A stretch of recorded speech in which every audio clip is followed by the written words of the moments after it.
رجال سوريا هنا بمعنويات تطاول السماء أعلنوا بدء عملية تطهير منطقة صلاح الدين، ونية لا يمكن أن تخفى.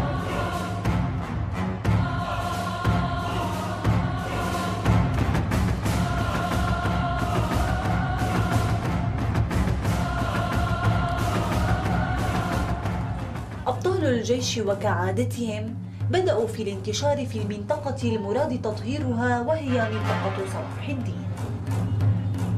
بإذن الله تعالى كلياتنا مشروع شهادي فداء الوطن. معنوياتنا قوية مرتفعة للأخير. نحن عشاق الشهادة، خلقنا للمشاريع للشهادة.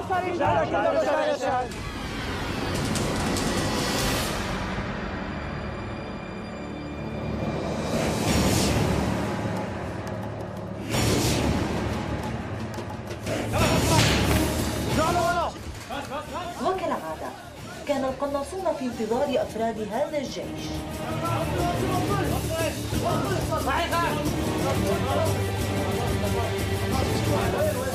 أولئك الذين يقولون أننا نفبرك ما نعرض وأننا لسنا موجودين في الصف الأمامي مع الجيش. لكم أصوات القناصات التي تصيب عددا من أبناء هذا الجيش، ولكم أيضا أصوات جيشنا الذي يطهر هذه المنطقة من الإرهاب.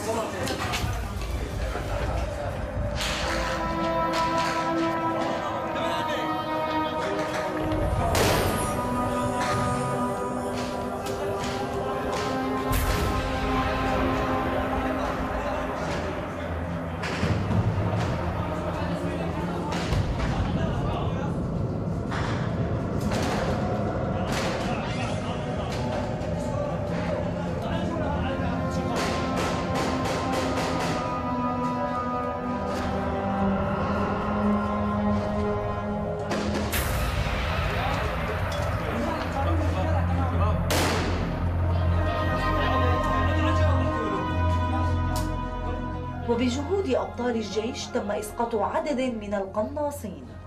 من هون شفتوا أكدت مطر، طلعت لفوق تحرك بده ينزل لأنه قواتنا قربت، بده ينزل كنت أنا من فوق نزلت من فوق. الله حياه! ليتابع الجيش على إثر هذا انتشاره من أجل إتمام مهمته. كان وصول أبطالنا لإنقاذ المدنيين بردا وسلاما على قلوب أهالي تلك المنطقة. ما في شيء يعني، ما في شيء، ما في شيء. لا يا خالد.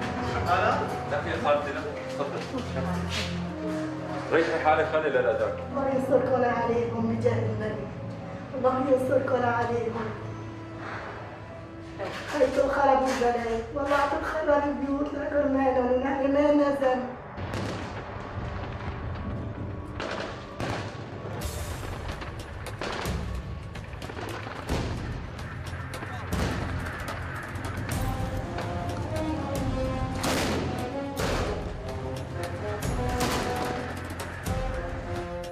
اكتفينا كفريق إعلامي مرافق للجيش العربي السوري بهذا القدر، وعدنا أدراجنا مارين عبر الكثير من المخاطر التي كنا على ثقة كما كافة السوريين بأن الجيش العربي السوري سيتمكن من تطهيرها قريبا، على أن نواكب كافة عمليات التطهير في الأيام القادمة.